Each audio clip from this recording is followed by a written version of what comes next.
Ankita celebrates her birthday on Sunday 6 March 2004।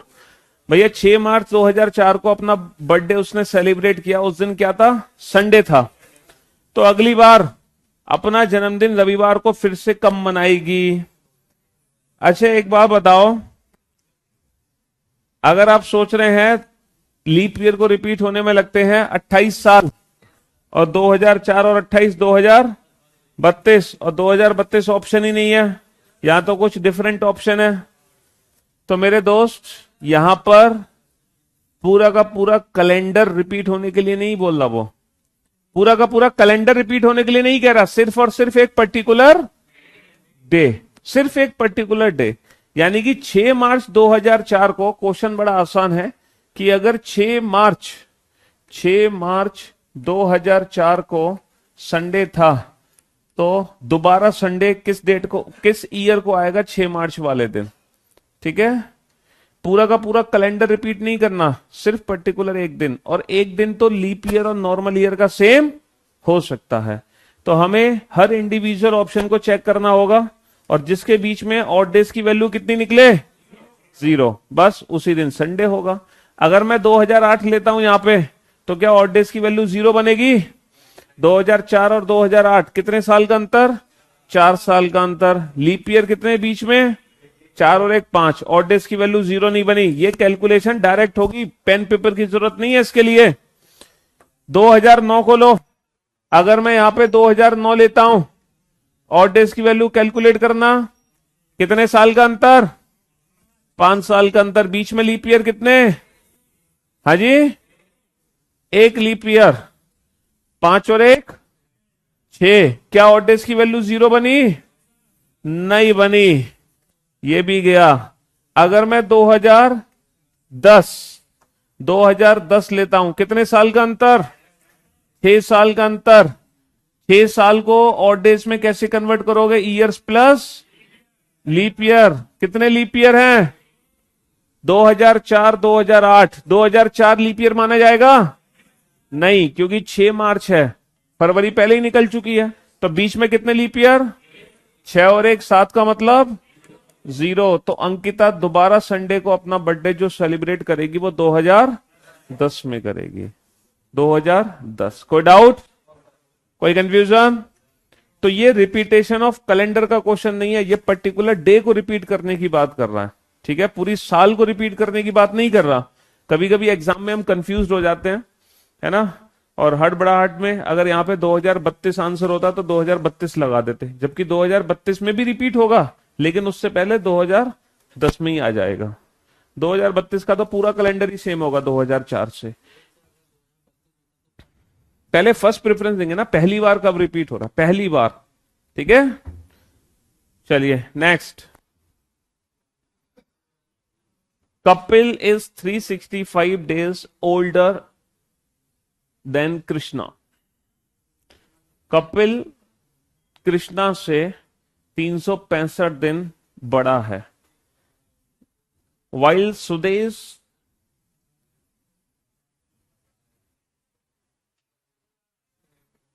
is 60 weeks older than Kapil. जबकि सुदेश कपिल से 60 सप्ताह बड़ा है। If Sudesh was born on Sunday, यदि सुदेश का जन्म रविवार को हुआ, तब कृष्णा का जन्म कौन से दिन हुआ होगा? जी,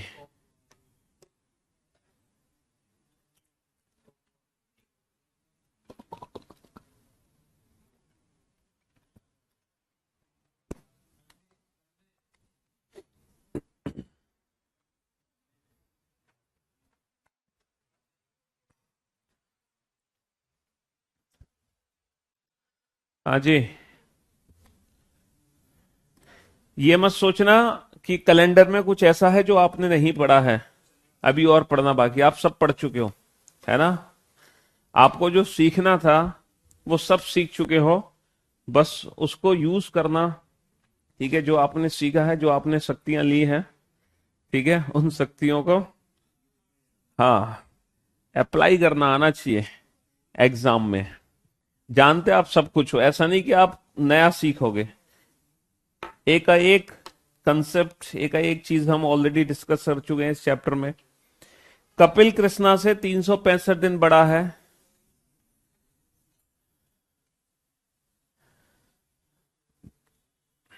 संडे किस किस का आंसर है? Option A.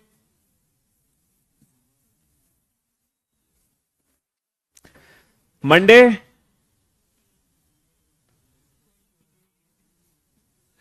Tuesday, Saturday. मतलब ये है कि कुछ बच्चों को, मतलब अधिकतर को क्वेश्चन ही समझ नहीं आ रहा है, वरना आंसर दे देते अब तक। अरे मेरे भाई, जब कैलेंडर चैप्टर स्टार्ट हुआ था, और इतने दिन, आई थिंक 4 दिन तो हो गए, 4 लेक्चर तो कंप्लीट हो चुके हैं इसमें। यहां पर आपको दिक्कत पता है किससे हो रही है?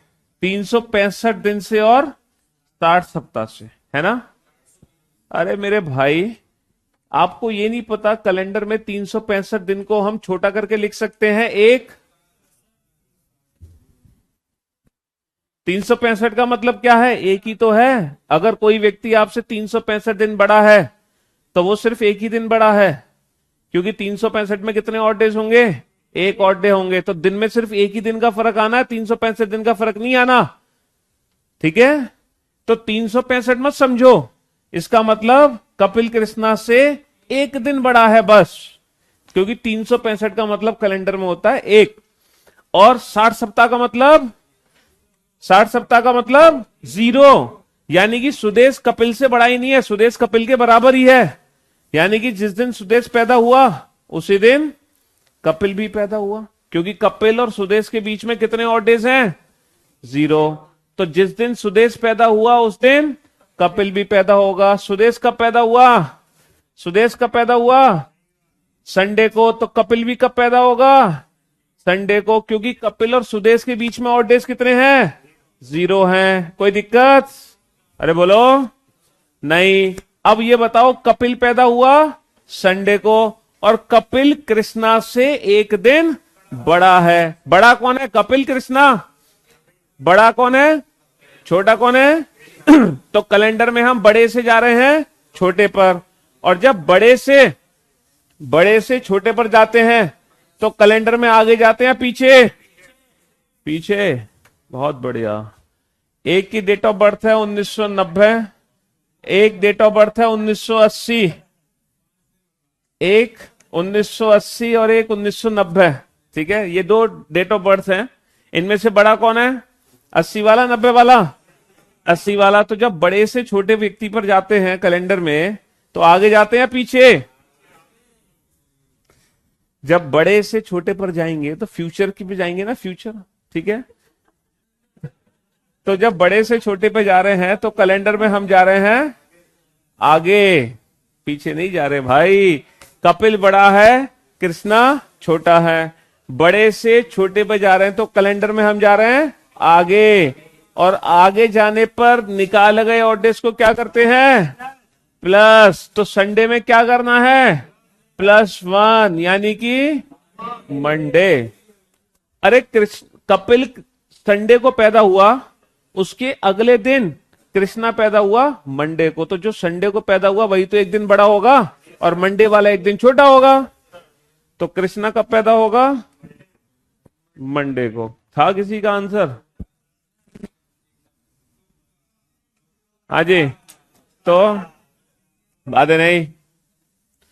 हाँ, बहुत आसान है कहना तुक्का। जब आदमी, है ना, यही सक्सेसफुल, जब आदमी सक्सेस हासिल कर लेता है, सिलेक्शन ले लेता है जॉब में, बस कहने वाले यही कहते रहते हैं तुक्का किस्मत, है ना। ये तुक्का और किस्मत कुछ नहीं होती। समझ में आई? नहीं तो एक एग्जाम में जाना और, ठीक है, जिसकी पूजा करके जानी है उसकी पूजा करके चले जाना, जिसका आशीर्वाद लेना उसका लेके चले जाना, और तुक्के लगाना, फिर देखना कितने ठीक होते हैं? और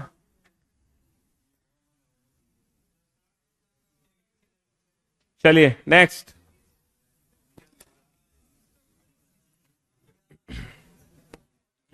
शांति से क्वेश्चन कर लो वरना दिया बुझा देंगे तुम्हारा।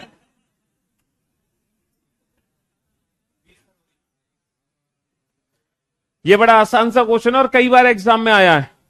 ये क्वेश्चन कई बार एग्जाम में पूछा गया है। ये बहुत बहुत आसान सा क्वेश्चन है। दिया को याद है कि उसके भाई का जन्मदिन 17 फरवरी के बाद लेकिन 21 से पहले, 17 के बाद 21 से पहले, इसका मतलब 18, 19, 20। जबकि उसके भाई को याद है कि उसका जन्मदिन 19 के बाद लेकिन 24 से पहले, 19 के बाद यानी कि 20, 21, 22, 24 से पहले, 20, 21, 22, 23। तो जो फाइनल आंसर होता है वो इन दोनों की कॉमन डेट्स होगी। ठीक है, इन दोनों की कॉमन कौन सी डेट है? 20। तो आंसर आ जाएगा 20 फरवरी। ये बड़ा आसान सा क्वेश्चन है। दो स्टेटमेंट है तो दोनों का कॉमन रिजल्ट होगा। ठीक है, जो दोनों में कॉमन डेट होगी। नेक्स्ट, ये है इमेजिनरी कैलेंडर। अब यहां से कुछ हम ऐसे क्वेश्चन करेंगे जो इमेजिनरी कैलेंडर पे बेस्ड होंगे, मतलब काल्पनिक कैलेंडर। क्योंकि हमारे कैलेंडर में एक दिन 24 घंटे का ही होता है। ये एक ऐसा कैलेंडर है जिस कैलेंडर में एक दिन 24 के बजाय 30 घंटे का है।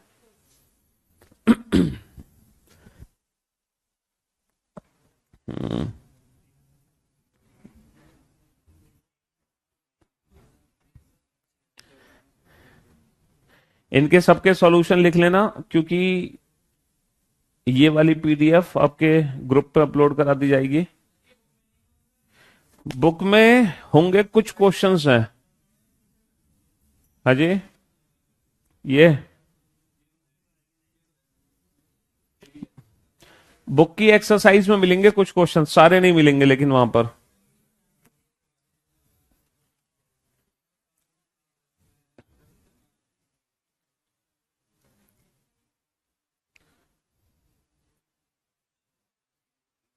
सॉल्व करो, पेन पेपर का यूज करो, बिना पेन पेपर के नहीं होगा। इतने फास्ट कैलकुलेशन तुम्हारी नहीं है। मुझे पता है तुम्हें कितने तक पहाड़े याद हैं, कितनी टेबल्स तुम्हें याद हैं, हैं?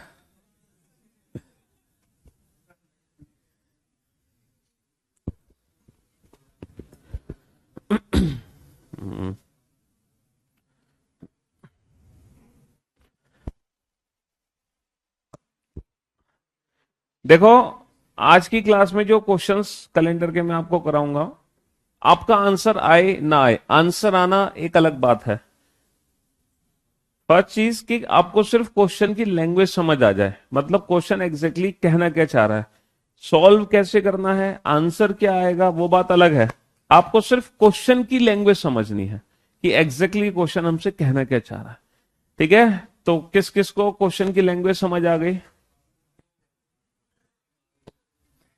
अगर कोई दिन 24 की बजाय 30 घंटे का हो और सप्ताह 7 की बजाय 12 दिनों का हो, ठीक है, लेकिन एक वर्ष में अभी भी समान घंटे हैं, इसका मतलब यह है कि जो पुराना हमारा कैलेंडर है, उस कैलेंडर में, हमारा जो कैलेंडर है उसमें कितने घंटे होते हैं? 365 दिन 24 घंटे, है ना? ये हमारे कैलेंडर में होते हैं घंटे। ठीक है, अब ये कह रहे हैं कि जो काल्पनिक कैलेंडर है उसमें भी उतने ही घंटे हैं, काल्पनिक कैलेंडर में भी उतने ही घंटे हैं, यानी कि 365 गुणा 24। ये एक वर्ष में टोटल घंटे हैं।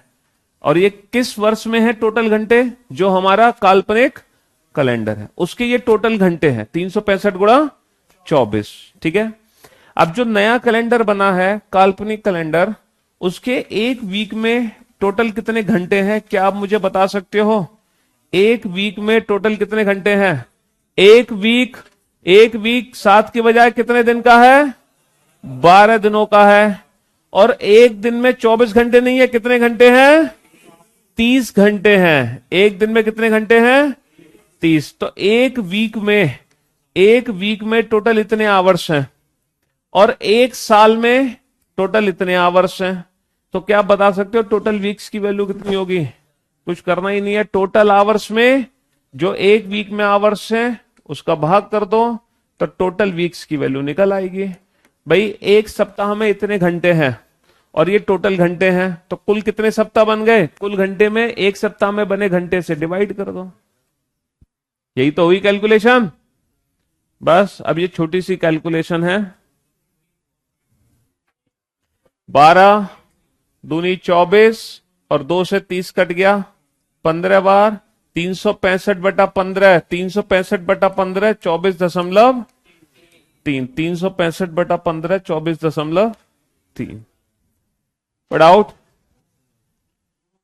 अच्छा एक चीज और की, ऐसा नहीं कि अगर आपने से कुछ बच्चों ने प्रीवियस लेक्चर कैलेंडर के नहीं देखे या एक आध क्लास मिस हो गई थी, तो आप कहीं सोच रहे हो सर हम तो समझ ही नहीं, ये कॉमन सेंस के क्वेश्चंस हैं, ठीक है। इसमें ऐसा नहीं कि कोई फॉर्मूला आपको भूल गए थे वो अप्लाई करना था, तो कोई फॉर्मूला नहीं है, ये कॉमन सेंस वाला क्वेश्चन है, ठीक है। सिर्फ अपना थोड़ा सा दिमाग यूज करना है, अपना थोड़ा कॉमन सेंस लॉजिक लगाना है और आप आंसर दे सकोगे इसका। चलिए नेक्स्ट। और मैं चाहता हूं कि इस क्वेश्चन का आंसर हर बच्चे का निकलना चाहिए, ठीक है, वरना आपके साथ इतनी मेहनत करने का कोई फायदा नहीं अगर इस क्वेश्चन का आंसर नहीं दे पाए तो।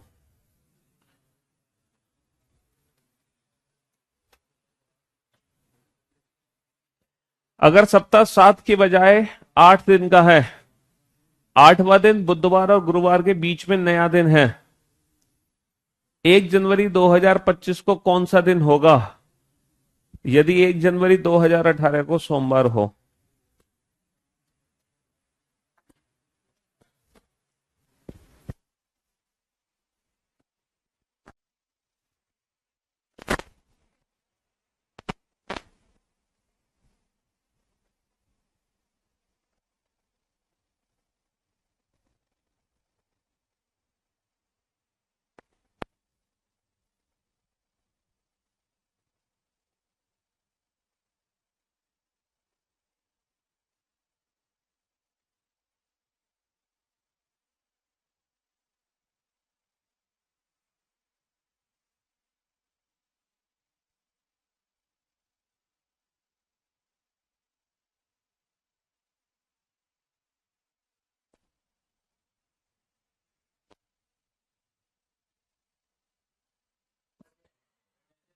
अगर एक सप्ताह 7 के बजाय 8 दिन का हो, 8वां दिन बुधवार और गुरुवार के बीच में नया दिन है, ठीक है, मतलब दिन जो है हमारे भाई मंडे से शुरू होता है, मंडे ट्यूसडे वेंसडे, और नया जो दिन ऐड है वो वेंसडे और थर्सडे के बीच में है, फ्राइडे सैटरडे संडे। तो भाई ये जो काल्पनिक कैलेंडर है उस काल्पनिक कैलेंडर में अब ये हमारे 8 दिन है, यानी कि 7 दिन का सप्ताह नहीं है, 8 दिन का सप्ताह है, ठीक है जी। अच्छा यहां पर साल का जिक्र हो रहा है, नहीं हो रहा ना, इसका मतलब ये अंडरस्टूड है कि एक नॉर्मल ईयर में अभी भी 365 दिन है और एक लीप ईयर में 366 दिन होंगे, ठीक है जी। अच्छा ये बताओ, एक नॉर्मल ईयर में एक ऑड डे, एक लीप ईयर में 2 ऑड डे होते हैं, कब, जब वीक में 7 दिन हो, लेकिन यहां 7 की बजाय कितने दिन है, तो एक नॉर्मल ईयर में कितने ऑड डेज हो गए इस समय, 8 से भाग दे के रिमाइंडर निकालो, क्योंकि वीक में जितने दिन होंगे उसी का रिमाइंडर ऑड डेज होगा। 8 चौक 32, 8 पंच 40 कितने, और ये 6। तो इस समय नॉर्मल ईयर में 5 ऑड डेज है और लीप ईयर में 6 ऑड डेज हैं। अब आ जाओ क्वेश्चन पे। 1 जनवरी 2018 को सोमवार है, तो 1 जनवरी 2025 को कौन सा दिन होगा। कितने साल का अंतर, कितने साल का अंतर, 7 साल का अंतर। ईयर्स को ऑड डेज में कैसे कन्वर्ट करते हैं, ईयर्स प्लस लीप ईयर। लेकिन यहां पर ये ट्रिक काम करेगी ईयर्स प्लस लीप ईयर की, नहीं करेगी। ईयर्स प्लस लीप ईयर तब करते हैं जब एक साल में एक ऑड डे हो और एक लीप ईयर में 2, लेकिन यहां पर ऐसा नहीं है।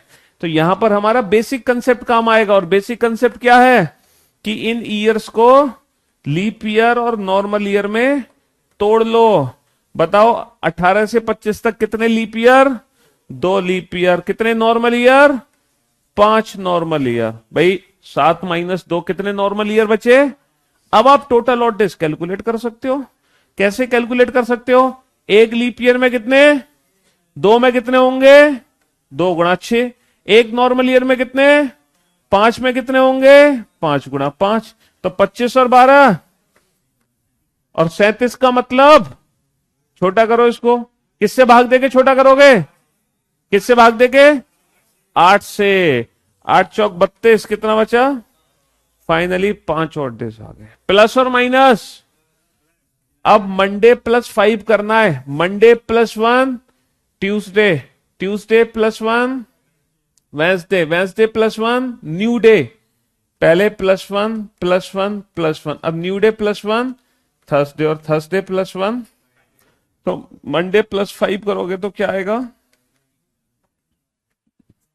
फ्राइडे।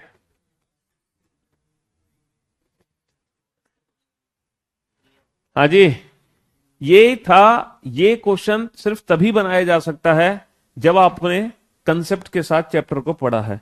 अगर आपने ट्रिक्स याद की हैं, रटा है, तो ये क्वेश्चन कभी बन ही नहीं सकता, क्योंकि हमारे कंसेप्ट क्लियर हैं कि ऑड डेज ही निकालने हैं फाइनली। ऑड डेज कैसे निकालने हैं? ये बेसिक कंसेप्ट होता है कि भाई टोटल जितने साल हैं उसमें लीप ईयर और नॉर्मल ईयर ब्रेक कर दो। और हमें पता है एक नॉर्मल ईयर में 5 ऑड डेज हैं और एक लीप ईयर में 6 ऑड डेज हैं।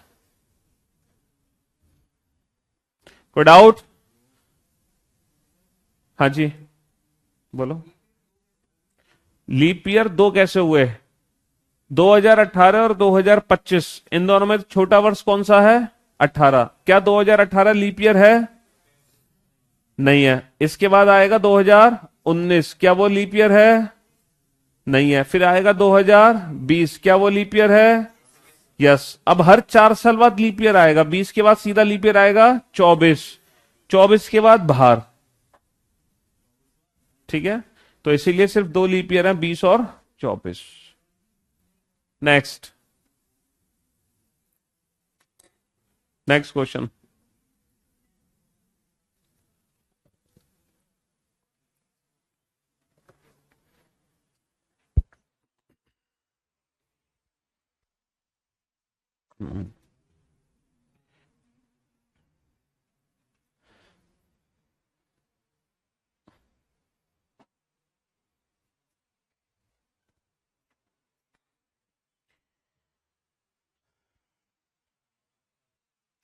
यदि प्रत्येक चौथे वर्ष की बजाय, प्रत्येक चौथे वर्ष की बजाय प्रत्येक दूसरा दिन लीप ईयर हो। हर 4 साल में लीप ईयर आ रहा था, लेकिन अब हर दूसरी साल में लीप ईयर है। 1 जनवरी 2051 को कौन सा दिन होगा? यदि 1 जनवरी 2020 को शनिवार है। यहां पर ऑड डेज की वैल्यू सेम है भाई। एक नॉर्मल ईयर में एक लीप ईयर में 2 ऑड डेज। ऑड डेज की वैल्यू सेम है। वही ट्रिक लगेगी ऑड डेज कैलकुलेट करने के लिए, ईयर्स प्लस लीप ईयर। लेकिन लीप ईयर की कैलकुलेशन अलग हो जाएगी इस समय। कुछ नहीं होगा। कितने साल का अंतर है 2020 और 51 में? कितने साल का अंतर है 20 और 51 में? 31। अच्छा, 20 तो है लीप ईयर। फिलहाल 20 को छोड़ के अगर मैं 21 और 51 की बात करूं, तो 21 और 51 के बीच में 30 साल का अंतर। 21 और 51 में कितने का अंतर? 30। 30 साल में कितने लीप ईयर हो गए? 15। भाई हर दूसरा वर्ष लीप ईयर है। और यहां पे क्या 2020 ऐसे लीप ईयर काउंट होगा? होगा कि नहीं? होगा। तो टोटल लीप ईयर कितने हो गए? 16। हो गया क्वेश्चन। टोटल कितने साल का अंतर? 31। 31 और 16 कर दो ऐड। 31 और 16 कितने हो गए? 47 का मतलब 7 6 42 कितने बचे?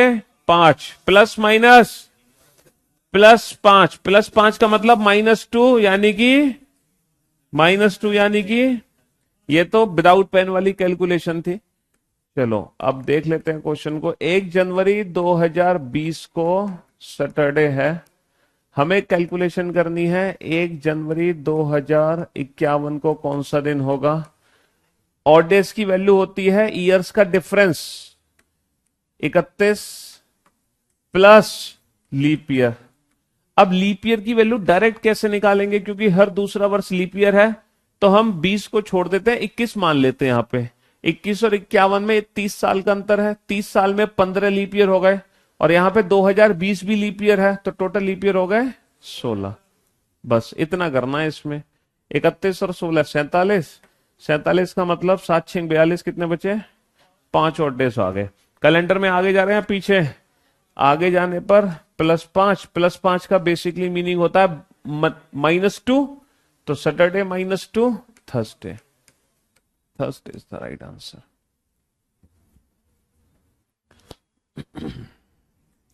कोई डाउट? ऑड डेज की वैल्यू क्या होती है, years plus leap year. Years का डिफरेंस कितना है, 31। लीप ईयर कितने हैं, लीप ईयर कितने हैं, 16। बस 31 और 16 जोड़ दो। 16 कैसे आया ये बताओ। 21 और 51 कितने साल का अंतर है, 30 साल का अंतर है। हर दूसरा वर्ष लीप ईयर है, तो इन 30 साल में कितने लीप ईयर होंगे, 15 लीप ईयर होंगे, और यहां पे 2020 भी लीप ईयर है, तो टोटल हो गए 16 लीप ईयर। नेक्स्ट,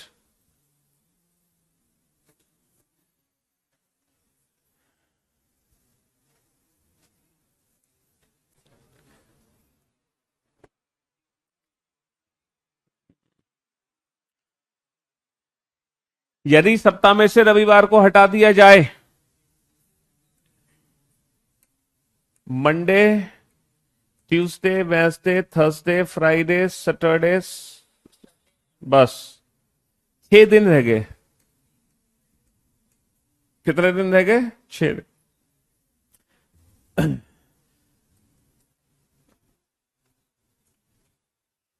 तो लीप वर्ष 19 दिसंबर को कौन सा दिन होगा, यदि उसी वर्ष 1 फरवरी को सोमवार है, 1 फरवरी को सोमवार है, तो 19 दिसंबर को कौन सा दिन होगा। यहां पर जो ऑड डेज कैलकुलेट करने हैं वो मंथ्स के बीच में करने हैं। फरवरी से दिसंबर तक सारे महीने लिख लो। फरवरी में बचे हुए दिन, दिसंबर में दी हुई तारीख। भाई 2 महीनों के बीच में ऑड डेज कैसे निकालते हैं, पहले महीने में बचे हुए दिन, आखिरी महीने में दी हुई तारीख।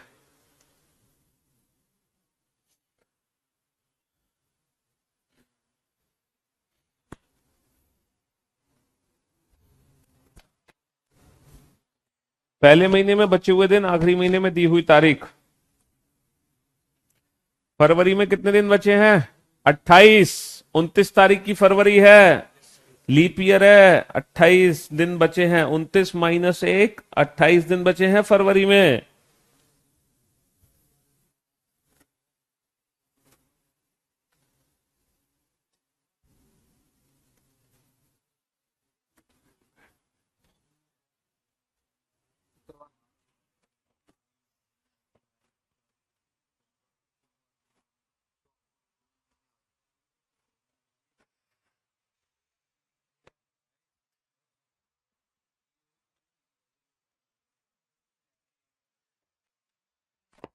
दो महीनों के बीच में ऑड डेज निकालने की ट्रिक बड़ी सिंपल है।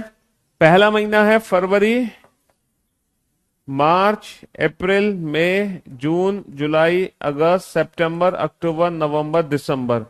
फरवरी में बचे हुए दिन 29 - 1, 28, दिसंबर की दी हुई तारीख, और बीच में जितने महीने हैं उनके ऑड डेज लिख दो। अब ये बताओ, मार्च के कितने ऑड डेज, किस किस ने 3 लिखे हैं, सारे हाथ खड़े करना। किस किस ने 3 ऑड डेज लिखे हैं मार्च में,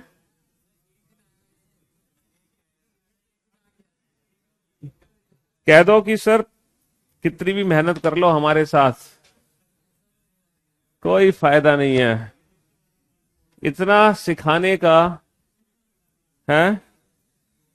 ये जो लिखा है ये टाइम पास था, क्यों भाई, ये टाइम पास था। एक वीक में 7 की बजाय 6 दिन है, तो जो ऑड डेज है इस समय वो 7 का रिमाइंडर नहीं है, 6 का रिमाइंडर है। 7 का रिमाइंडर ऑड डेज नहीं है, मार्च के 3 नहीं लिखने, 7 का रिमाइंडर नहीं, 6 का रिमाइंडर लिखना है। वीक में जितने दिन होंगे उसी का रिमाइंडर। 31, पहले ये लिख लो, 31, 30, मई, जून, जुलाई, अगस्त, सितंबर, अक्टूबर, नवंबर। अब इनको छोटा करो, छोटा करेंगे 7 से भाग देके नहीं, 6 से भाग देके। 6 चौक 24 कितना बचा, 6 पंजे 30 कितना बचा, 1 0 1 0 1 1 0 1 0, 6 3 18 कितना बचा, ये है 4 और 1 5, 5 और 1 6 का मतलब 0, 4 और 1 5 और 1 6, 6 का मतलब 0, 1 और 1 2 और 1 3 और 1, फाइनली 4 और डेज आ गए। और Monday +4, Tuesday, Wednesday, Thursday, Friday.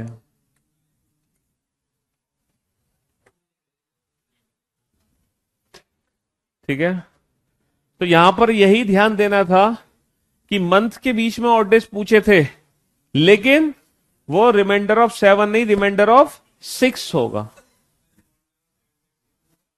वो एक इत्तेफाक था, अगर ऐसा आंसर आया तो सिर्फ इत्तेफाक। हाँ जी, चलिए नेक्स्ट।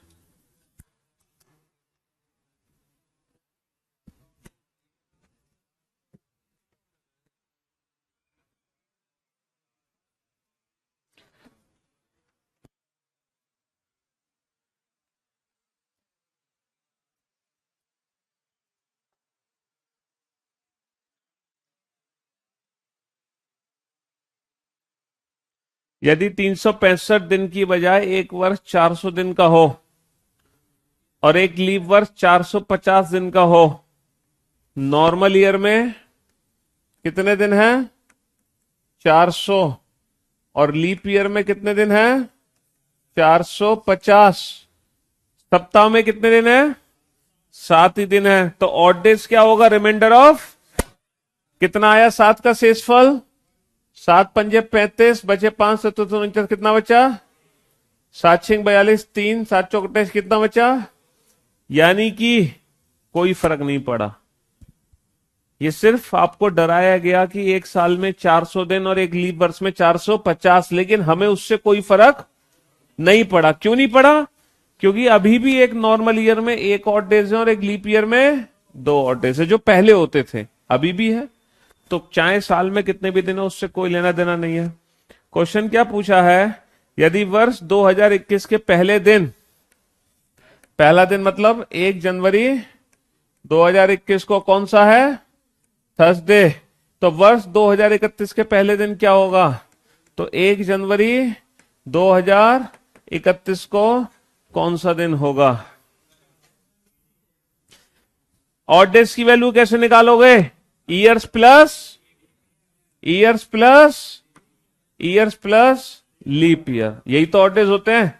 अच्छा, ईयर्स प्लस लीप ईयर क्यों कर रहे हैं हम, यस, क्योंकि ये 1 और 2 है, तो सीधा ईयर्स प्लस लीप ईयर कर सकते हैं, तो यही आंसर है।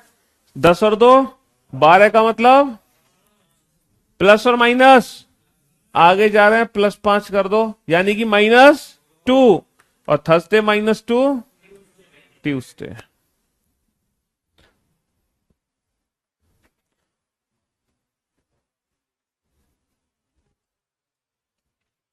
कोई डाउट,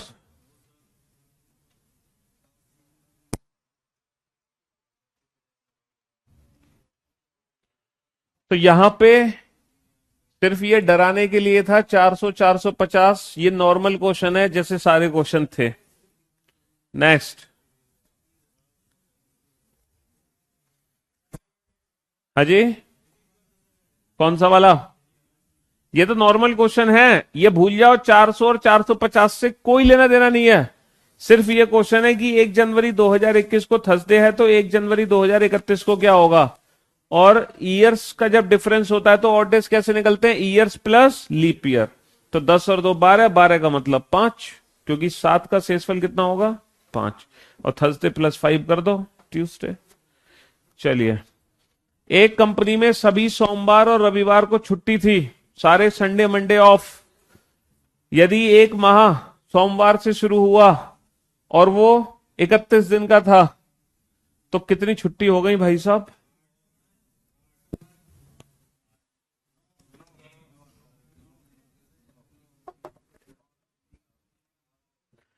इकतीस तारीख का महीना है, 31 दिन है महीने में। 31 दिन के महीने में कितने दिन 5 बार आते हैं? कितने दिन 5 बार आते हैं?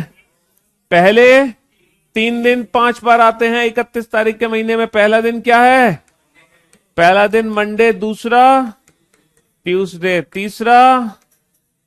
तो इस महीने में मंडे ट्यूसडे वेंसडे ही ऐसे हैं जो 5 हैं।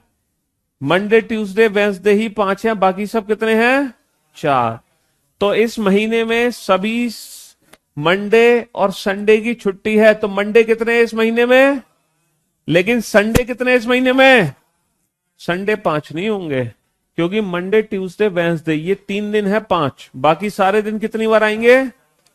तो 5 और 4 8 नहीं, 9 आंसर आएगा। ठीक है भाई, सारे मंडे सारे ट्यूसडे ऑफ है, तो टोटल मंडे और टोटल संडे काउंट कर लो। टोटल मंडे कितने हैं? 5, क्योंकि पहली तारीख का दिन मंडे है और जो पहला दिन है वो 5 बार आएगा। कोई डाउट? ये वही कंसेप्ट है कि महीने में कोई भी दिन कितनी बार आता है, उसी से सॉल्व हो रहा है क्वेश्चन। नेक्स्ट,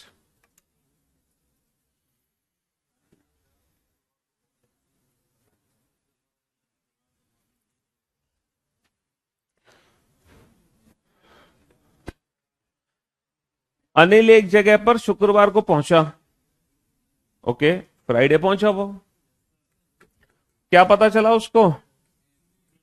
उसको पता चला कि वो 3 दिन पहले आ गया। तो 3 दिन पहले आ गया, पहुंचना कब था ओरिजिनल में? ओरिजिनल में पहुंचना कब था? 3 दिन बाद, यानी कि एक्चुअल में मंडे को पहुंचना था और वो पहुंच गया फ्राइडे को। पहुंचना था मंडे को, पहुंच गया फ्राइडे को। ठीक है, चलिए 3 दिन पहले पहुंच गया वो।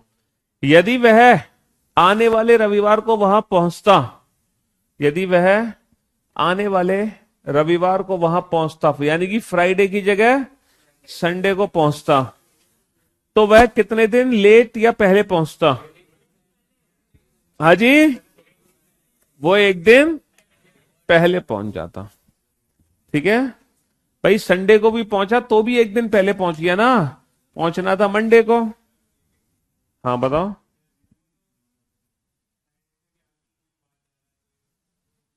कहां जा रहा है? हाँ हाँ, नहीं, Anil reached a place on Friday. ठीक है, he came to know that he was 3 days earlier than the scheduled day, यानी कि स्केड्यूल्ड डे क्या हो गया? मंडे हो गया। ठीक है जी। If he had reach there on the following Sunday, अगर वो फ्राइडे की जगह, फ्राइडे से कंपैरिजन होगा, फ्राइडे का फॉलोइंग संडे क्या होगा? हाँ, बस फ्राइडे के 2 दिन बाद, यानी कि इस संडे को पहुंच गया वो, फ्राइडे के जो 2 दिन बाद था। ठीक है, चलिए नेक्स्ट।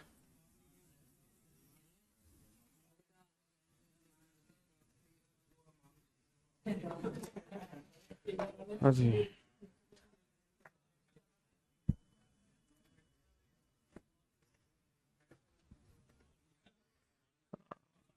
नाम भी एग्जाम में इसीलिए दिए जाते हैं, तुम्हारा मेंटल लेवल चेक करने के लिए। हैं, कहीं तुम किसी का नाम सुन के खो गए हैं, तो पहले ही टेस्टिंग हो जाती है। नहीं, वो कौन सी मूवी थी उसकी, अजय देवगन वाली, बहुत पुरानी, मामा ठाकुर। वो किसका नाम सुन के पागल हो जाता था? दिल, हाँ, दिल वाले, सपना। तो बस, तो तुम्हारी सपना पहले ही चेक कर ली जाती है कहीं।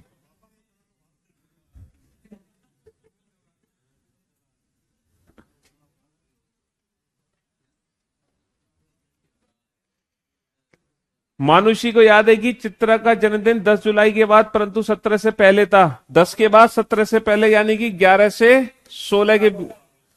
परंतु विशाखा को याद है कि चित्रा का जन्मदिन 15 के बाद 27 से पहले यानी कि 16 से 26। दोनों की कॉमन डेट क्या है? 16 जुलाई। 27 जुलाई से, यदि 10 जुलाई को वीरवार था भाई, 10 तारीख का क्या है? थर्सडे। तो हमसे पूछा है 16 को क्या होगा? भाई बर्थडे कब है? 16 तारीख को। जो दोनों की कॉमन डेट होगी उसी दिन तो बर्थडे होगा। कॉमन क्या है? 16। 16 को बर्थडे है, 10 का दिया है थर्सडे, 16 को क्या होगा? प्लस 6 का मतलब -1, प्लस 6 का मतलब -1। ठीक है जी, बेस्ट है। कोई डाउट? नेक्स्ट। हाँ,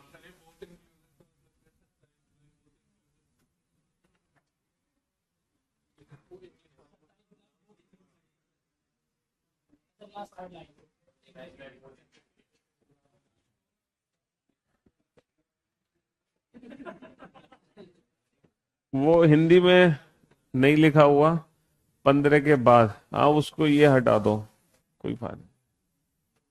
ठीक है, चलिए। यदि किसी देश का राष्ट्रीय दिवस एक महीने के चौथे शनिवार को मनाया जाता है और जश्न की तारीख का पता लगाएं यदि उस महीने का पहला दिन मंगलवार है।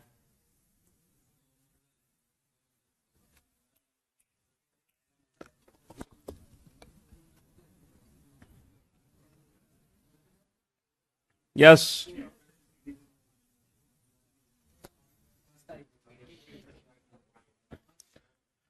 पहला दिन मंगल है तो जश्न की तारीख क्या है?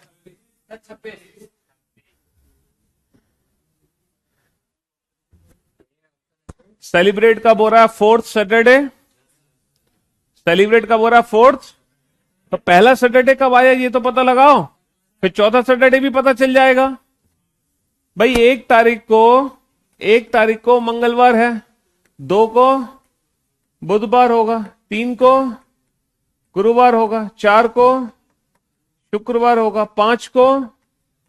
तो उस महीने में जो पहला सैटरडे होगा वो 5 तारीख को होगा, और जो सेलिब्रेट हो रहा है वो फोर्थ सैटरडे, चौथे सैटरडे को हो रहा है। तो अगर 5 तारीख को शनिवार है तो चौथा सैटरडे कब आएगा? भाई दूसरा सैटरडे कब आएगा? 12 तारीख को। हर 7 दिन बाद आएगा ना। दूसरा 12 को, तीसरा 19 को, चौथा 26 को। तो 26 को सेलिब्रेट हुआ क्योंकि चौथे सैटरडे को सेलिब्रेट हुआ, और 26 तारीख को होगा चौथा सैटरडे। पहला है 5 तारीख को। ठीक है जी, नेक्स्ट।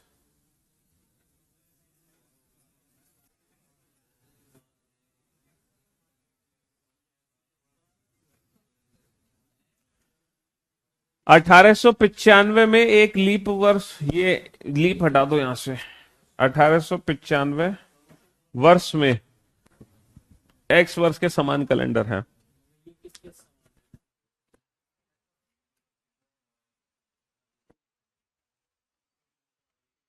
अरे रिपीटेशन ऑफ कैलेंडर है। 1895 का कैलेंडर किस वर्ष के समान है? 11 साल नहीं जोड़ सकते, पता है ना, क्योंकि वो सेंचुरी क्रॉस होगी जो लीप ईयर नहीं है। 1900 के समान होगा। कितने साल का अंतर प्लस लीप ईयर, क्या वैल्यू 0 बनी? कितने साल का अंतर प्लस लीप ईयर? भाई 95 और 1900, 95 और 1901 में 6 साल का अंतर, और 95 और 1901 के बीच में एक लीप ईयर है 1896। बस 6 और 1 7 का मतलब, तो जो कैलेंडर 1895 का था वही सेम कैलेंडर 1901 का। यहां पर वो वाली ट्रिक काम नहीं करेगी 6-11 वाली, क्योंकि हम वो सेंचुरी क्रॉस कर रहे हैं जो लीप ईयर नहीं है। नेक्स्ट, ये क्वेश्चन है खतरनाक वाला, इसको तो समझ लो, बस उतनी ही कृपा कर दो मेरे ऊपर।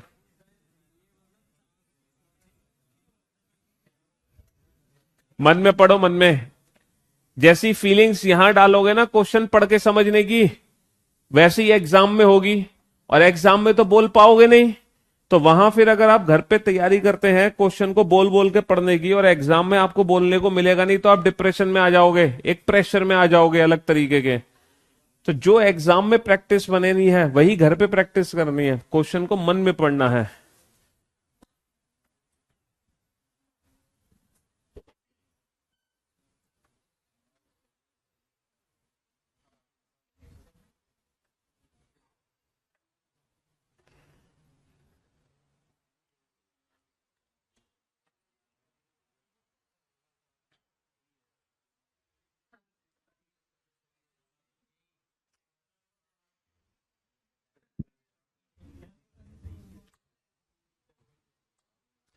इसमें कोई ऐसा नहीं कि कैलेंडर चैप्टर आपने मुझसे पढ़ा या नहीं पढ़ा, ये सिंपल कॉमन सेंस का क्वेश्चन है आपका मेंटल लेवल चेक करने के लिए। इसमें कोई फॉर्मूला नहीं लगना है किसी भी प्रकार का, even odd days, what days, leap year, कुछ यूज नहीं होना है इसमें।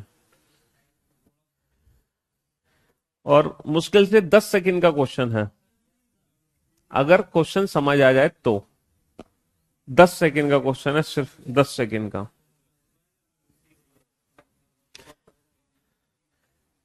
चलो मैं एक बार पढ़ता हूं इस क्वेश्चन को। मैं उस सदी में पैदा हुआ था जिसमें पिछली सदी का आखिरी साल लीप ईयर था। सिर्फ एक सेंटेंस पढ़ा मैंने, मैं उस सदी में पैदा हुआ जिसमें पिछली सदी का, मतलब अभी हम 21वीं शताब्दी में हैं, तो हम 21वीं शताब्दी में पैदा हुए, तो हमसे पिछली शताब्दी कौन सी थी? 20वीं, जो कि एक लीप ईयर थी, जो कि एक लीप ईयर थी। तो अगर कोई 1405 में पैदा होगा, ये कौन सी शताब्दी है? ये कौन सी शताब्दी है? 15वीं। इससे पहले 14वीं, क्या वो लीप ईयर है? ये कौन सी शताब्दी है? 16वीं। इससे पहले क्या वो लीप ईयर है? ये कौन सी शताब्दी है? कौन सी? इससे पहले 16, क्या वो लीप ईयर है? बस आंसर, कुछ करना ही नहीं है। मैं उस सदी में पैदा हुआ जिससे पहले लीप ईयर था, और वो सिर्फ 1605 है और कोई है ही नहीं। बताओ भाई, मैं उस सदी में पैदा हुआ था जिसमें पिछली सदी का आखिरी साल लीप ईयर था, तो इससे पिछली सदी 16वीं सदी थी जो कि लीप ईयर थी। ठीक है, मेरा जन्म सदी के पहले लीप वर्ष के बाद हुआ, तो पहला लीप वर्ष कौन सा था? 1604। 1604 के बाद हुआ पैदा, यानी कि 1605 में। लेकिन वो पढ़ने की जरूरत ही नहीं थी, पहली लाइन ने ही आंसर दे दिया, सिर्फ और सिर्फ इस लाइन ने आंसर दे दिया। मेरा जन्म का वर्ष क्या है? पहली 2 लाइन से ही आंसर आ गया हमारा 1605। कोई डाउट? हाँ जी, समझ आ गया क्वेश्चन? हाँ, तो इसमें कोई फॉर्मूला, कोई ट्रिक, कुछ नहीं लगना था। ये क्या लिखा हुआ है? एडी। एडी, और ये आपने सुना होगा कैलेंडर में एडी और बीसी, इसका मतलब पता है? Before century. बिफोर सेंचुरी नहीं, बिफोर क्राइस्ट। Before Christ. भाई इसको हिंदी में बोलते हैं ईसवी, और इसको बोलते हैं ईसा पूर्व, है ना? हाँ सही तो कह रहे हैं, हंस क्यों रहे हो? ईसा मसीह, ठीक है, ये ईसा मसीह से बना है। जो हमारा ग्रेगोरियन कैलेंडर है, इंग्लिश कैलेंडर, जो जीसस थे उनके जन्म से पहले को बीसी बोलते हैं। अगर कहीं लिखा हो 100 बीसी, है ना, 535 बीसी, इसका मतलब क्या है कि ईसा मसीह के जन्म से 535 साल पहले की बात हो रही है। ईसा मसीह के जन्म से 100 साल पहले की बात हो रही है। ठीक है, इसको बीसीई भी बोलते हैं, before common era, before common era. ठीक है, और एडी को सीई भी बोलते हैं, कॉमन एरा, एना, एनो डोमिनाई। ठीक है, ये इसकी फुल फॉर्म होती है एडी की एनो डोमिनाई। ये जो हमारा वर्ष है 16 मार्च ना आज, तो ये एडी ही है 16 मार्च 2023। ठीक है, ये एडी, इसका मतलब पता है क्या है? आज ईसा मसीह के जन्म को 2023 वर्ष हो चुके हैं। ठीक है, 2023 का मतलब क्या है? 2023 साल पहले ईसा मसीह का जन्म। ये जो डेट हम पढ़ रहे हैं ग्रेगोरियन कैलेंडर, ये ईसा मसीह के जन्म से ही रिलेटेड है। पहला जो दिन था 1 जनवरी 1 एडी, उस दिन ईसा मसीह पैदा हुए थे, है ना। 1 जनवरी 1 एडी, 1 जनवरी 1, ये भी क्वेश्चन एग्जाम में कई बार आ चुका है। 1 जनवरी 1 एडी को कौन सा दिन था? तो 1 जनवरी 1 एडी का मतलब है एक, मतलब साल का पहला दिन, मतलब जिस दिन से हमारा कैलेंडर शुरू हुआ। तो उस दिन क्या था? मंडे था। तो 1 जनवरी 1 एडी को मंडे था। ठीक है, चलिए। कैसे? किसको? हाँ, रिमाइंडर से निकाल लो। 1 जनवरी 1 एडी को रिमाइंडर से निकाल लो स्टैंडर्ड मेथड से। यहां से लीप ईयर काउंट करने, वो ऑड डेज काउंट करने शुरू करो। जनवरी का कितना लिखोगे? 1। साल, साल 0, क्योंकि इससे 1 कम लिखते हैं ना। तो 1 ऑड डे आ गया, यानी कि पहला दिन, दैट इज मंडे। चलिए नेक्स्ट, 5 क्वेश्चन और है, फटाफट से कर लो। ये भी एक बढ़िया क्वेश्चन है, बस समझने की देर है। इसको समझ लिया, क्वेश्चन सॉल्व। वर्ष 1900 XY की पहली जनवरी, 1 जनवरी 1900 समथिंग कोई है एक वर्ष, और वर्ष 1900 PQ की पहली जनवरी, 1 जनवरी 1900 PQ। एक ही दिन है दोनों का, यानी कि दोनों के बीच में ऑड डेज की वैल्यू 0। यदि 1900 PQ से पहले किसी अन्य वर्ष की 1 जनवरी उसी दिन की ना हो, कहने का मतलब है पहली बार जो दिन सेम होगा वो इस बार ही होगा। जैसे हम बोलते हैं ना कि 2005 का कैलेंडर 2011 के समान है और ये 2022, ये सारे कैलेंडर सेम है, तो ये भी कैलेंडर सेम है और ये भी कैलेंडर सेम है। तो ये कह रहे हैं कि पहली बार ही रिपीट होना चाहिए, यानी कि 5 के बाद सीधा 11 की बात करेंगे हम, 22 की बात नहीं करेंगे। ठीक है, पहली बार जिस दिन 1900 XY की 1 जनवरी थी। अच्छा, तो हमें क्या कैलकुलेट करना है? What is the difference between PQ and XY? PQ और XY इनका अंतर कितना होगा ये बताओ। 5 6 11 13, 5 6 11 13, जल्दी से बताओ क्या अंतर होगा। कोई भी वर्ष को रिपीट होने में कम से कम कितने साल लगते हैं? कम से कम 6 साल लगते हैं ना, कम से कम। तो न्यूनतम वैल्यू कितनी बननी चाहिए? कितनी बननी चाहिए? 6। लेकिन चाहने से क्या होता है? क्योंकि यहां पे पूरी साल के बारे में नहीं पूछा जा रहा, यहां पे एक दिन के बारे में पूछा जा रहा है। और किसी भी साल को रिपीट होने में कम से कम 6 साल लगते हैं, लेकिन अगर हम पर्टिकुलर डे की बात करें तो कोई भी एक दिन न्यूनतम 5 साल में ही रिपीट हो जाता है, न्यूनतम 5 साल में। कैसे? 1 जनवरी 1904 को मान लो मंगलवार था, तो बताना 1 जनवरी 1909 को कौन सा दिन होगा? 1 जनवरी 1909 को कौन सा दिन होगा? क्या होगा भाई? कितने साल का अंतर? Plus leap year 0, Tuesday plus 0, यानी कि कोई भी पर्टिकुलर डे को रिपीट होने में बस 5 साल ही लग जाते, कम से कम 5 साल। ठीक है, मिनिमम 5 इयर्स में ही कोई पर्टिकुलर डे रिपीट हो सकता है, लेकिन पूरा साल नहीं। पूरे साल को तो 6 साल लगेंगे रिपीट होने में, तो इसीलिए इसका आंसर 6 नहीं 5, क्योंकि हम सिर्फ एक दिन की बात कर रहे हैं, 1 जनवरी की। तो 1 जनवरी दोबारा 5 साल बाद रिपीट हो जाएगी। ठीक है, कम से कम अगर डिफरेंस निकाले तो। ज्यादा से ज्यादा तो कितना भी हो सकता है। कोई डाउट? नेक्स्ट, ये और एक खतरनाक सा क्वेश्चन है, बस इसको पढ़ लो, ये लिखा क्या है।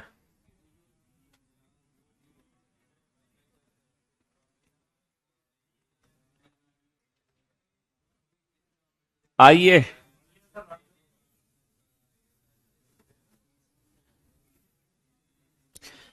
पढ़ने की आदत डालनी पड़ेगी। आपको पता है ना, सीजीएल मेंस में सात सात क्वेश्चन है जो कि स्टेटमेंट से रिलेटेड है, 30 में से, और चारों सेट में 7 क्वेश्चन है। इस बार जो सीजीएल मेंस का पेपर बना है, जो सेट बनाए गए हैं, उनकी एक खास बात है, सारे एक जैसे हैं, सेम।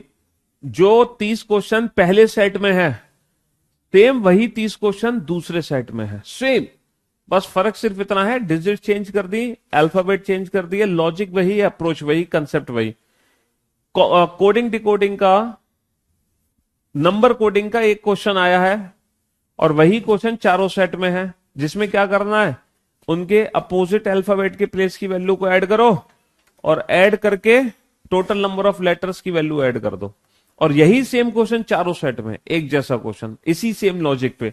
एक क्वेश्चन बनाया उन्होंने, हैज ABC और DEF और स्टार, तो what is the value of has and star, ये वाला क्वेश्चन। ये भी क्वेश्चन हर चारों सेट में है, तो चारों के चारों सेट एक जैसे हैं।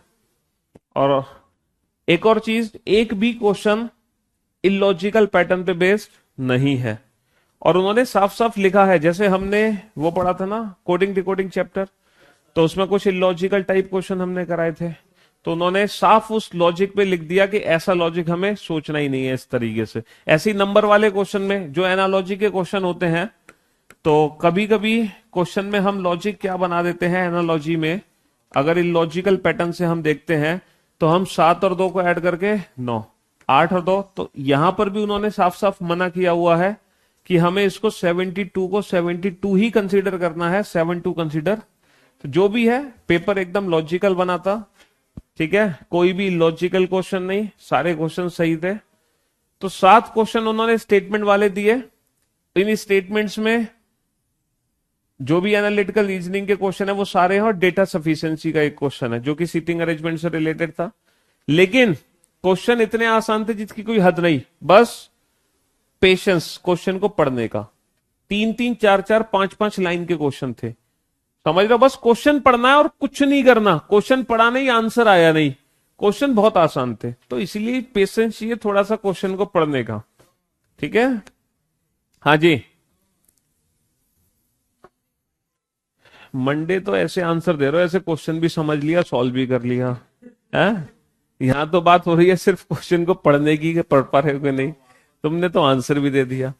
चलिए, आइए हम दिनांक को DD, MM, YYY प्रारूप में व्यक्त करते हैं, जहां DD महीने, ये तो पता ही है। चलो, यदि 20वीं शताब्दी में सभी 8 अंक एक के साथ अंतिम संभावित तिथि रविवार है,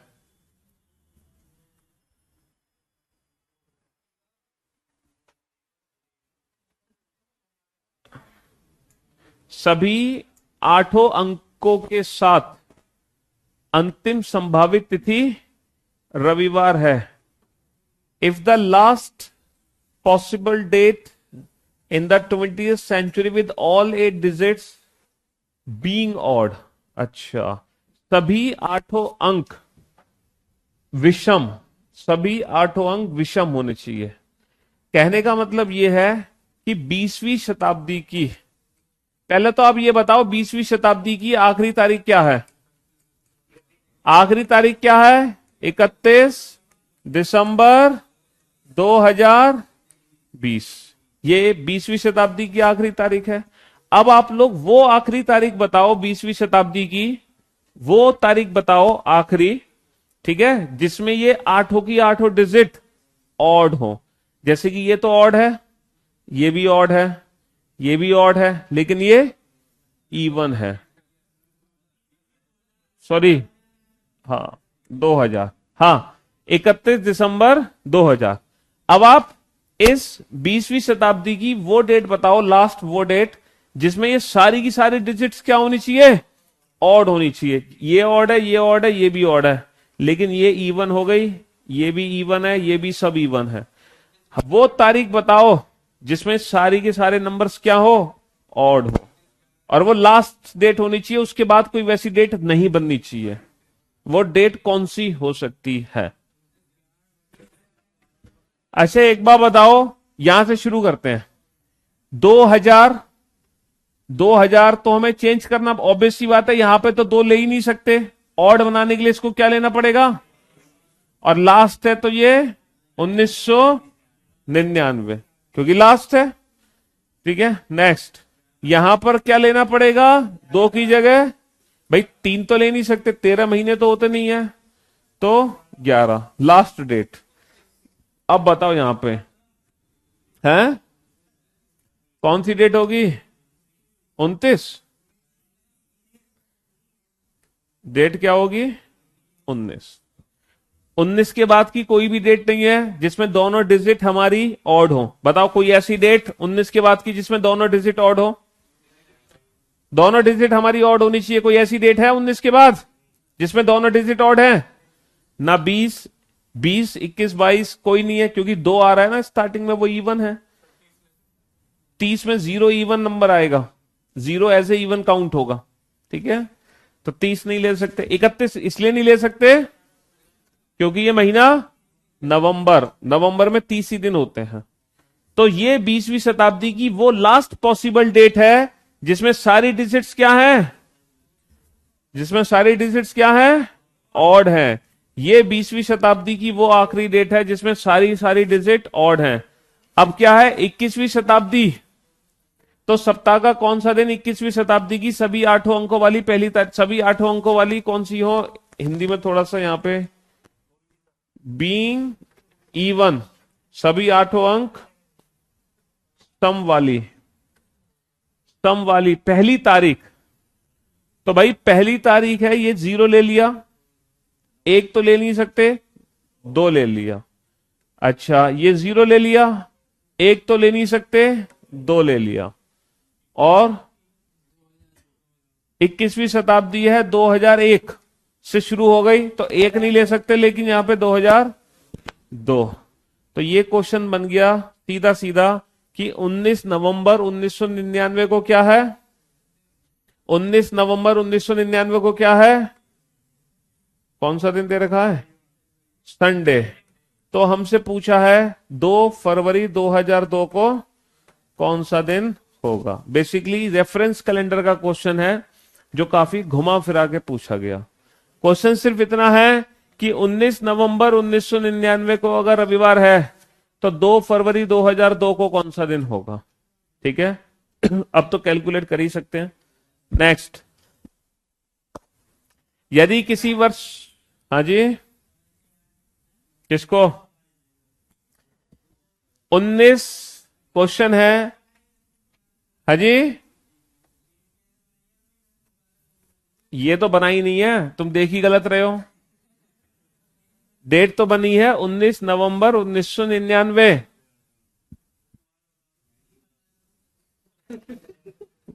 एक से लेके 31 तक, 1 से लेके 31 तक वो तारीख बताओ, आखिरी तारीख जिसकी दोनों अंक ऑड हो। 1 से लेके 31 तक वो आखिरी तारीख जिसमें दोनों अंक ऑड हो, बताओ कौन सी तारीख है, वो नंबर बताओ जिसमें दोनों अंक ऑड हैं। 31 और इससे पहले 19। महीने की वो तारीख बताओ जिसमें दोनों अंक ऑड हैं। लास्ट की बाद की तारीख बतानी है। 17 के बाद तो 19 ही आ गया, 19 के बाद 31 आ गया, तो लास्ट 2 पॉसिबल डेट्स क्या है, 31 और 19। अब महीना लो, वो महीना लो जिसके दोनों अंक क्या हो, ऑड हो, जिसके दोनों अंक, और लेकिन वो आखिरी महीना होना चाहिए साल का, उसके बाद कोई और ऐसा महीना नहीं आना चाहिए। बताओ कौन सा है, 11, 12 तो नहीं ले सकते ना, 12 नहीं ले सकते क्योंकि 2 इवन हो गया, और 31 के साथ 11 को जोड़ नहीं सकते क्योंकि 11 होता है नवंबर, नवंबर में 31 तारीख हो ही नहीं सकती, समझे? इसीलिए 19 11। ठीक है, अब वो वर्ष बताओ जिसके चारों अंक ऑड हो, चारों अंक ऑड हो, तो बताओ कौन सा वर्ष बनेगा वो? 1999। 2000वीं शताब्दी की बात कर रहे हैं। 2000वीं शताब्दी का मतलब है जो 1901 से शुरू है, 2000 पे खत्म है, और वो आखिरी का वर्ष चाहिए। इन दोनों इन 100 साल में वो आखिरी का वर्ष ढूंढो जिसकी चारों डिजिट ऑड हो, और वो वर्ष यही निकल के आएगा। ठीक है, सोचना आराम से घर पे इसके बारे में।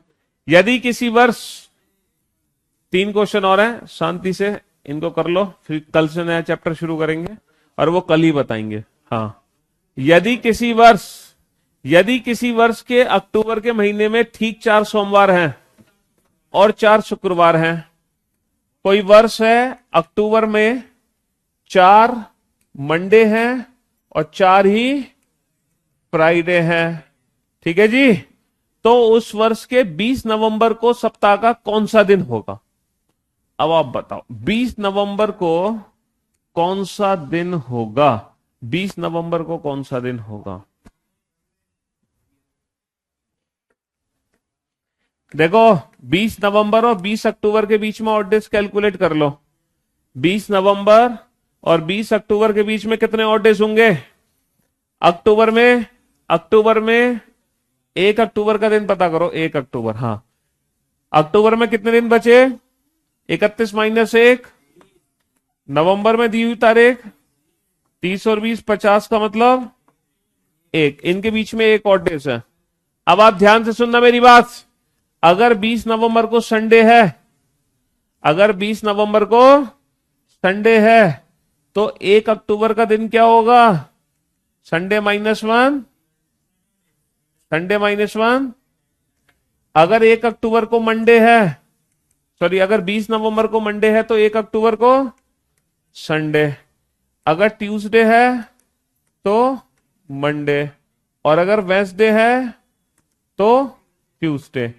अब आप मुझे एक बात बताओ, अगर 1 अक्टूबर को सैटरडे है, अक्टूबर है 31 का दिन, 31 तारीख के महीने में पहले 3 दिन 5 पर आएंगे। अगर 1 अक्टूबर को सैटरडे है तो सैटरडे, संडे, मंडे, ये तीनों हो जाएंगे 5, जबकि अक्टूबर में 5 मंडे नहीं है, यानी कि ये क्रॉस। अगर 1 अक्टूबर को संडे है तो संडे, मंडे, ट्यूसडे, ये तीनों हो जाएंगे, और मंडे 5 हो नहीं सकते, तो ये भी क्रॉस। मंडे कितने हो गए? 1 अक्टूबर का मंडे है तो मंडे, ट्यूसडे, वेंसडे, ये तीनों हो जाएंगे 5, और मंडे 5 हो नहीं सकते। इसका मतलब 20 नवंबर को इन चारों में से वेंसडे ही हो सकता है, उसके अलावा कोई दिन हो ही नहीं सकता। ये क्वेश्चन ऑप्शन डिपेंडेंट है। अगर हम 20 नवंबर का संडे ले रहे हैं तो 1 अक्टूबर को सैटरडे आएगा, जिसकी वजह से मंडे 5 हो जाएंगे। अगर हम 20 नवंबर का मंडे ले रहे हैं तो 1 अक्टूबर को संडे आएगा, जिसकी वजह से 5 मंडे होंगे, तो 5 मंडे हो नहीं सकते। ठीक है जी, नेक्स्ट। 31 के एक महीने में ठीक 4 गुरुवार हैं और 4 रविवार हैं, तो पहला दिन क्या होगा उस महीने का? 31 तारीख का कोई महीना है, उसका पहला दिन पता करो। शर्त यह है कि थर्सडे और संडे ये दोनों होने चाहिए इस महीने में 4, बस इतनी सी शर्त है। तो पहला दिन क्या होगा? तो पहला दिन क्या होगा महीने का? ये भी क्वेश्चन ऑप्शन डिपेंडेंट है। अगर पहला दिन मंडे है, अगर पहला दिन मंडे है तो दूसरा, तीसरा, तो मंडे, ट्यूसडे, वेंसडे ही इस महीने में 5 होंगे। ये तो 5 नहीं है, तो भाई यही आंसर है। अगर पहला दिन मंडे है तो मंडे, ट्यूसडे, वेंसडे ही 5 होंगे बस। अच्छा, अगर वेंसडे है पहला दिन तो वेंसडे, थर्सडे, फ्राइडे 5, जबकि फ्राइडे, थर्सडे 5 हो नहीं सकता। अगर पहला दिन फ्राइडे है तो फ्राइडे, सैटरडे, संडे 5, संडे 5 हो नहीं सकते। अगर पहला दिन सैटरडे है तो सैटरडे संडे मंडे 5, तो संडे 5 हो नहीं सकते। ठीक है जी, ऑप्शन डिपेंडेंट था। ये वाला क्वेश्चन बड़ा प्यारा क्वेश्चन है, इसको और सॉल्व कर दो बस। बहुत अच्छा क्वेश्चन है ये। इन अ ईयर एन, वर्ष एन में, वर्ष एन में वर्ष का 320वां दिन, कोई एक वर्ष है एन, उसका 320वां दिन, 320वां दिन क्या है? गुरुवार है। तो वर्ष n+1 यानी कि इसका अगला साल का 206वां दिन भी गुरुवार है। तो वर्ष n-1 यानी कि इससे ठीक पहले का 168वां दिन क्या होगा?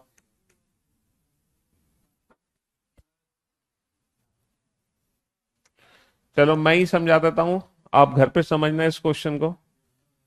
मुझे एक बात बताओ, एक कोई पर्टिकुलर ईयर है, ठीक है, जिसका 320वां दिन थर्सडे है, उसके अगली साल का 206वां दिन भी थर्सडे। ऐसा कब पॉसिबल है? जब बीच में ऑड डेज की वैल्यू 0 आ जाए, जब बीच में ऑड डेज की वैल्यू 0 आ जाए।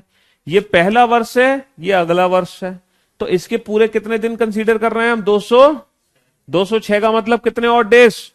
7 से भाग करके रिमाइंडर निकालो, 7 दूनी 14 बचे 6, 7 6 42, कितने बच गए? 7 दूनी 14 बचे 6, 7 8 7 नीम 63, बचा कितना? 3 आ गया। तो इसके जो ऑड डेज है वो 3। अब इसके जो ऑड डेज है, ठीक है, वो कितने होने चाहिए ताकि वैल्यू 0 बन जाए? 4 होने चाहिए। बहुत बढ़िया। अब बताओ वो 4 ऑड डेज हैं, तो वो ऑड डेज की वैल्यू 4 कैसे निकलेगी? 7 का भाग देके रिमाइंडर निकालना है, तो 7 का भाग 320 में दे दूं मैं? है क्या 7 का भाग 320 में दे दें? किस में देंगे? इस साल के बचे हुए दिनों में। भाई ये साल का 320वां दिन है थर्सडे, और जब हम साल के 320वें दिन से अगली साल के 206वें दिन पे पहुंचेंगे, तो हम इस साल के बचे हुए दिन को क्रॉस करेंगे। अब इस साल में कितने दिन बचे हैं ये कैसे पता चलेगा? या तो 365 में से घटाओगे या 366। 365 में से घटाओगे तो कितने दिन बचेंगे? 45। 366 में से घटाओगे तो कितने बचेंगे? हमारे ऑड डेज कितने आने चाहिए? 3 यहां पे आ चुके हैं, यहां पे कितने आने चाहिए? 4। अब बताओ 4 ऑड डे कब आएंगे, इससे या इससे?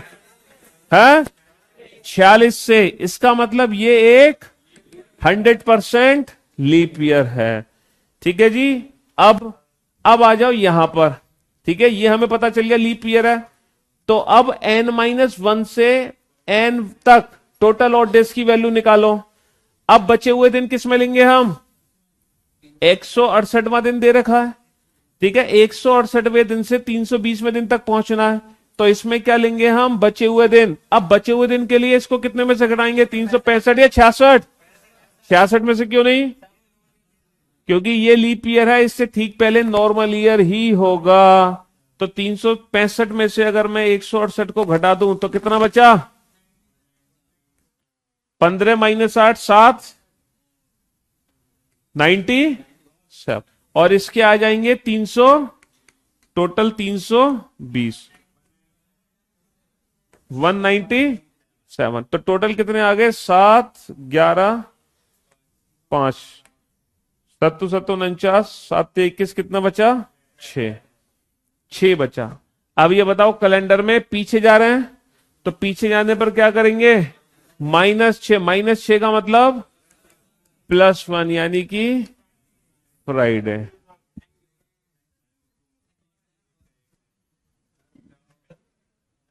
ये तो कर ही दोगे, तो डीओबी वाला क्वेश्चन था, ये तो कल ही किया था। ठीक है, चलिए तो भाई कैलेंडर की संपूर्ण सेवा समाप्त हो चुकी है। मुलाकात करेंगे कल नए चैप्टर के साथ।